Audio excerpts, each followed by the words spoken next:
Welcome back to the channel, everybody. Thank you so much for joining me and allowing me to continue to be your daily advocate. If you're new here or you're not subscribed for any reason, please do me a huge favor and hit the subscribe button. Thank you to all of you who have been watching and following me for so long. It truly means a lot, and I'm glad that I can be this person. 1,000 pages of relevant documents having to do with all sorts of communication internally at the SEC, former officials including Bill Hinman and Jay Clayton, for example. So how about that? So I've got comments on this topic from attorney John Deaton and attorney Jeremy Hogan and a couple others. And also I want to share this story with you unrelated to Ripple and XRP. But look at this headline. This is absolutely incredible. This is from the Wall Street Journal. Justice Department says it seized $3.6 billion worth of Bitcoin stolen in 2016 hack. Now, folks, this is the largest financial seizure in history. Period. Full stop. And Brad Garlinghouse even had something to say about this story. But before going further, I do want to be clear. I do not have a legal or financial background of any kind. I am not offering legal or financial advice. And you definitely should not buy or sell anything because of anything that I say or write. I'm just an enthusiast who enjoys making YouTube videos about crypto-related topics, but just as a hobby and just for fun. So as far as this first story goes, this is 1,000 pages of records that the SEC said didn't exist. Just to get you caught up to speed, really the only things you need to know is that Empower Oversight, this not-for-profit entity, I think it was in August of last year, they requested documents via the Freedom of Information Act, and just relevant to all sorts of things having to do with the SEC versus Ripple case, effectively. And after some time and delays, the SEC then claimed that, yeah, we did the search and there just wasn't anything there, and they wouldn't explain the details of the search. And so then, ultimately, that's when, I guess it was in, actually I guess they technically sued, if memory serves, it was in December. So that was the news that I'm pretty sure it was actually December, now I'm thinking about it. And so they sued him because the search turned up nothing. How could that be? It didn't make any damn sense. And then in January, we find out that the search wasn't exactly done in a reasonable manner, and now we've got this. They tried again because the Empower Oversight's pressed the SEC, little liars out there. They realized that they couldn't defend against this, and if it came down to court, well, they were going to get found out anyway, so it looks like the documents are now coming out. So here is what John Deaton's crypto law organization had to say in just summarizing what's included in this, I think it was a 7-page document that came out.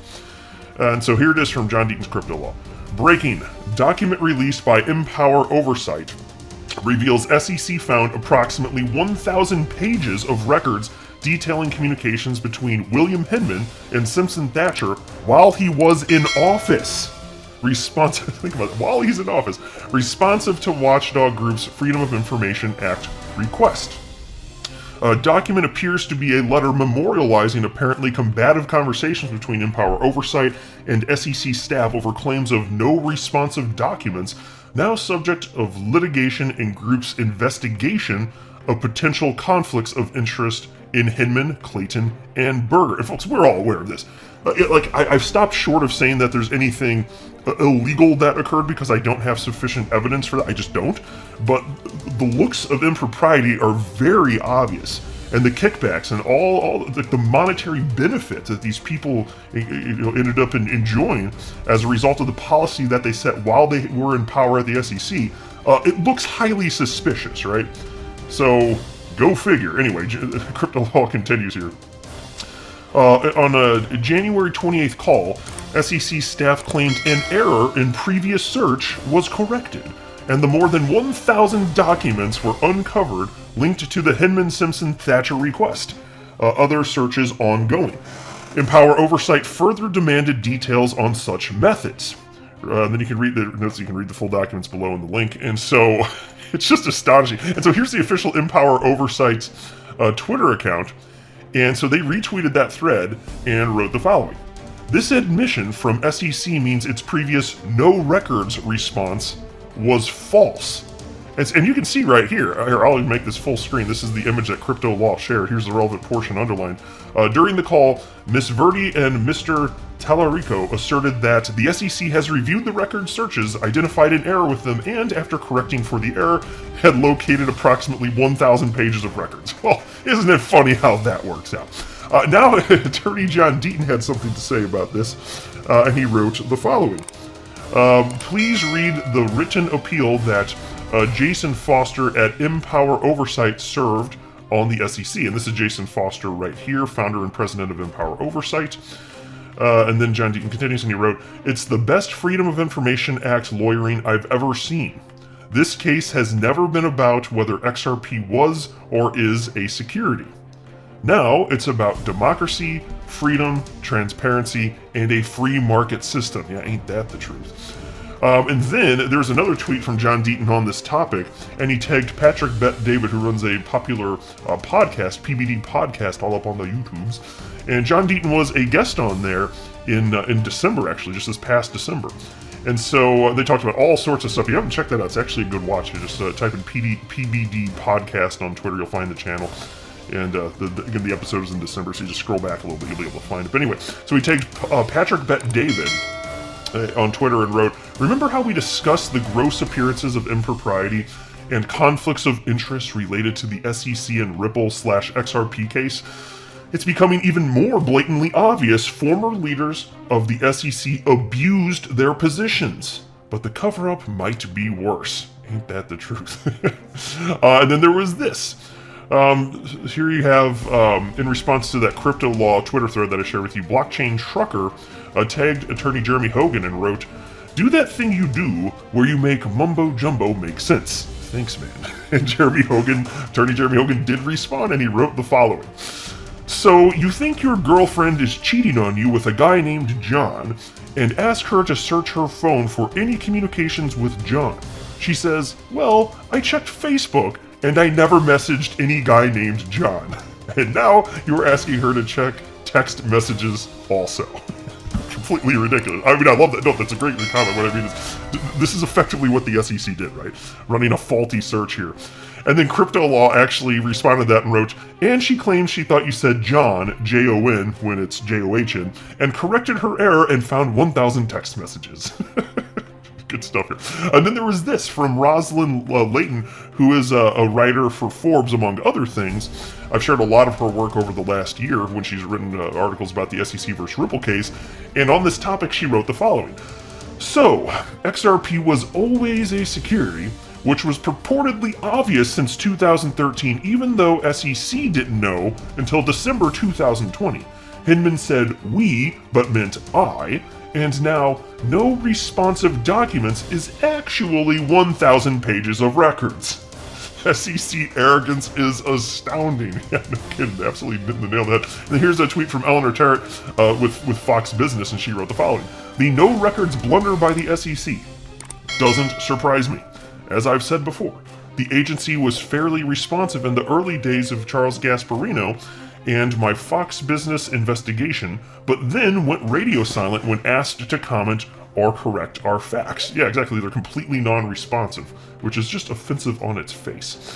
And so into this story now, I'm going to cover the version that was reported by the Daily Hodl titled, "Justice Department seizes over $3.6 billion worth of Bitcoin linked to Bitfinex hack."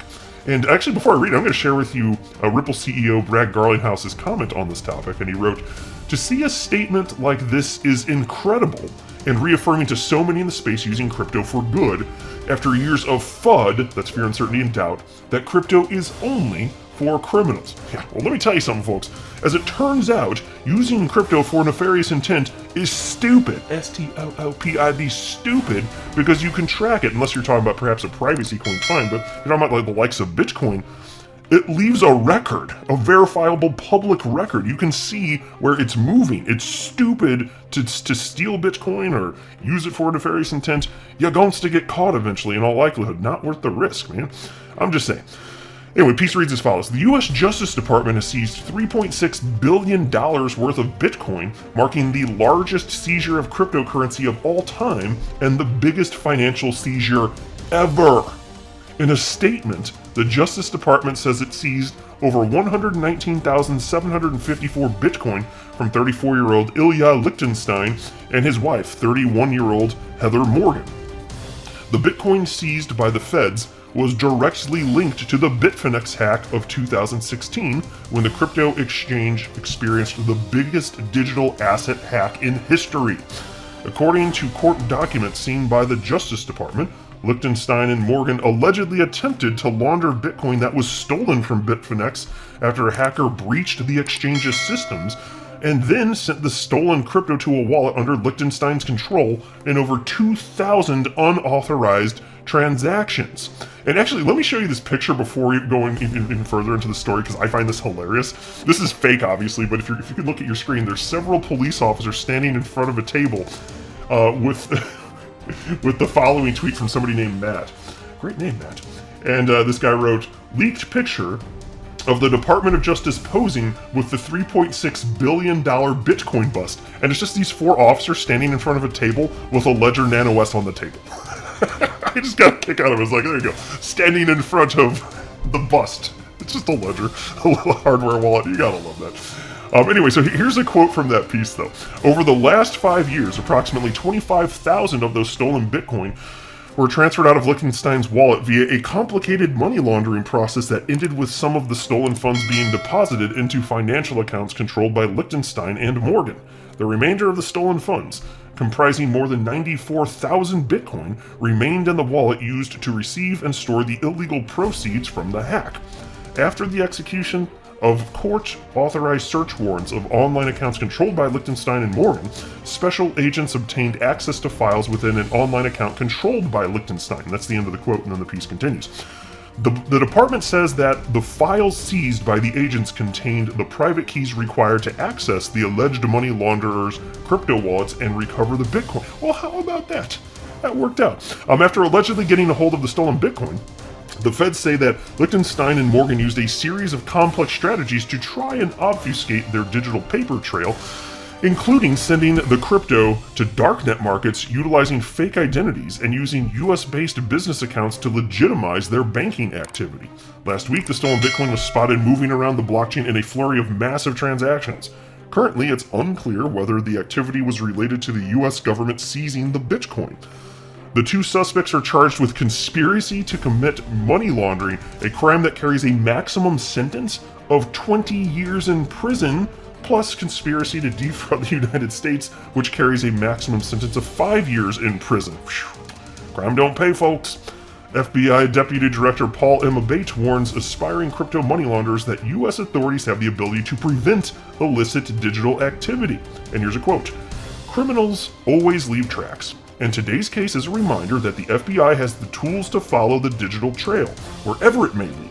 Thanks to the persistent and dedicated work of our FBI investigative teams and law enforcement partners, we're able to uncover the source of even the most sophisticated schemes and bring justice to those who try to exploit the security of our financial infrastructure."